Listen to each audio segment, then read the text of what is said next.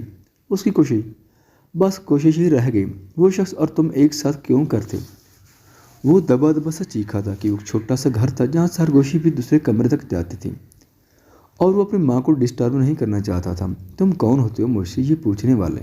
اب کہ وہ بھی گرائی تھی۔ ہیشم کی نگاہوں سے شعلے نکلنے لگے۔ تمہارا شوہر ہوں حیا بی بی۔ واہ، ان 2 سالوں میں مجھے تمہاری ماں نے اپنے لہجے اور تم نے اپنی آگ اگلتی آنکھوں سے مجھے فقط ایک ہی بات بتائی ہے کہ میں ایک قاتلہ ہوں، میں ارم نوید کی قاتلہ ہوں، میں اس گھر کی نوکرانی ہوں۔ تو آج تمہیں یہ کیوں کر یاد ہے کہ میں تمہاری بیوی ہوں؟ تمہیں یاد ہے میں تمہاری بیوی ہوں؟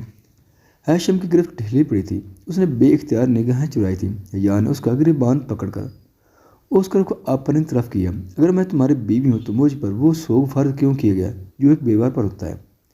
میں اگر تمہاری بیوی ہوں تو میں ارم کی بیوہ کی طرح 2 سالوں سے سوگ میں کیوں؟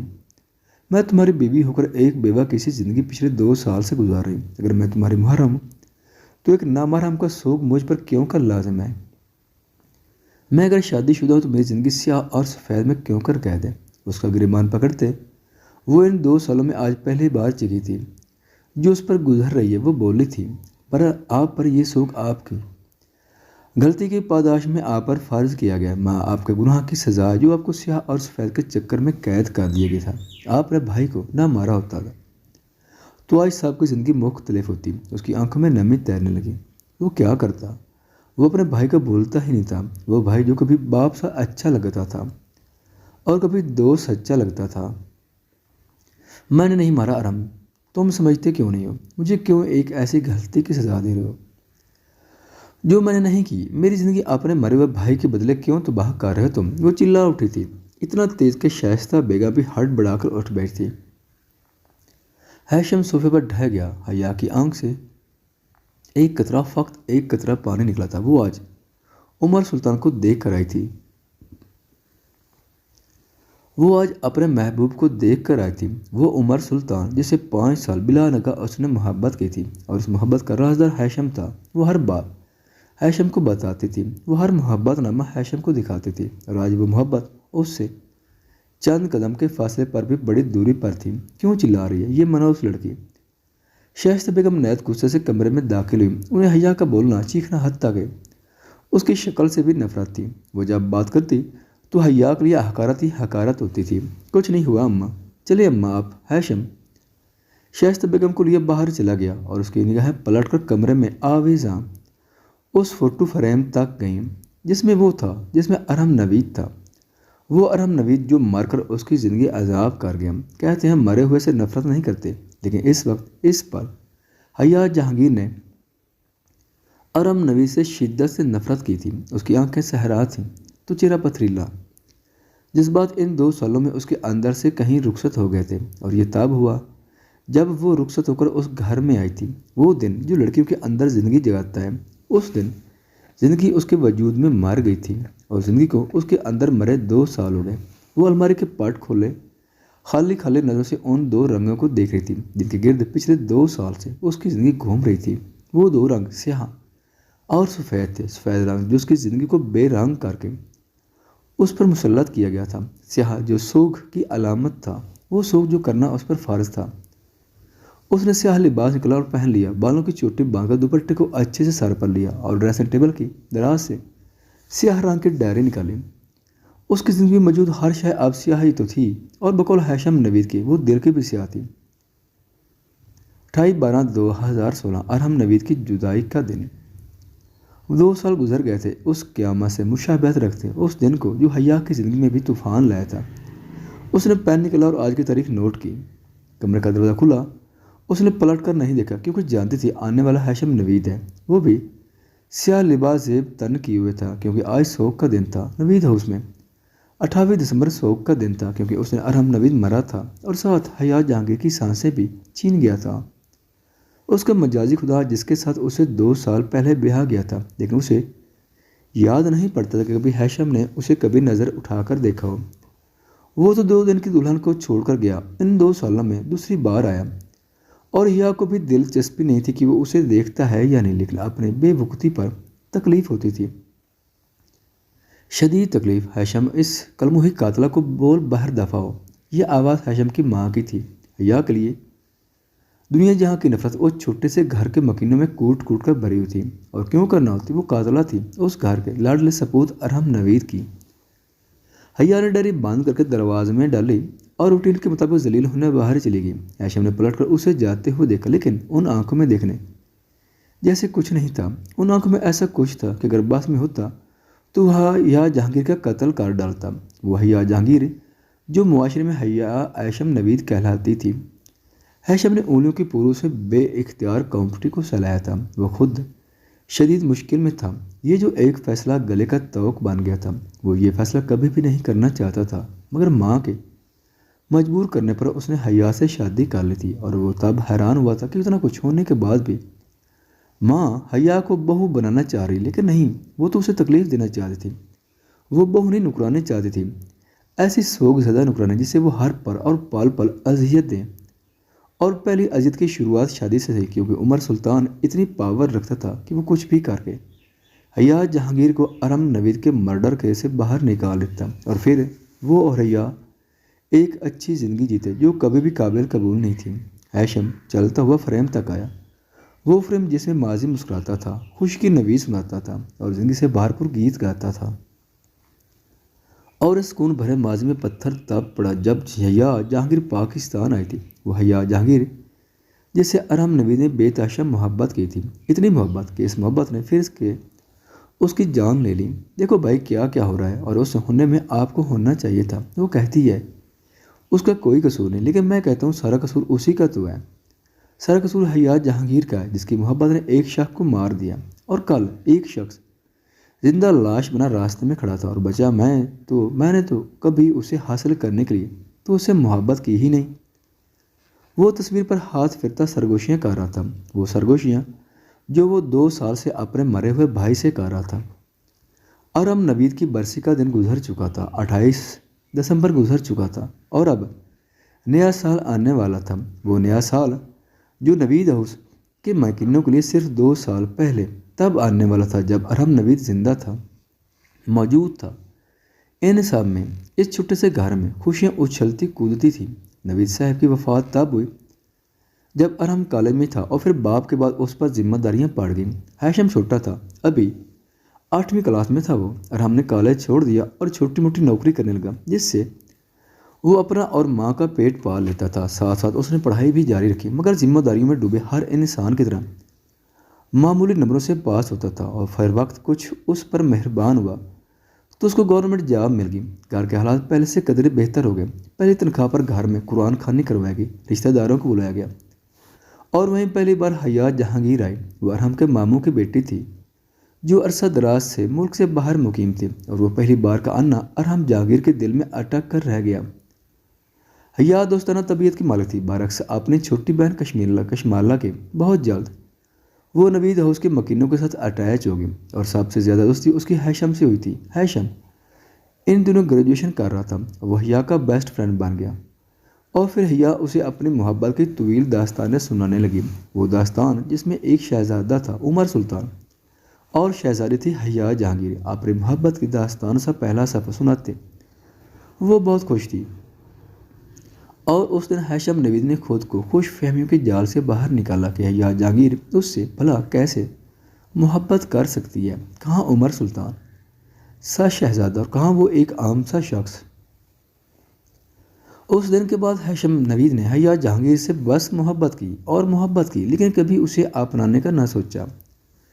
وہ اس کے لیے خوش تھا کہ وہ عمر سلطان کے ساتھ خوش ہے، لیکن اس میں دراڑ تب پڑی جب ایک شام اس نے ارحم نوید کی ڈائری سے ایک تصویر نکالی، وہ تصویر جو حیا جہانگیر کی تھی۔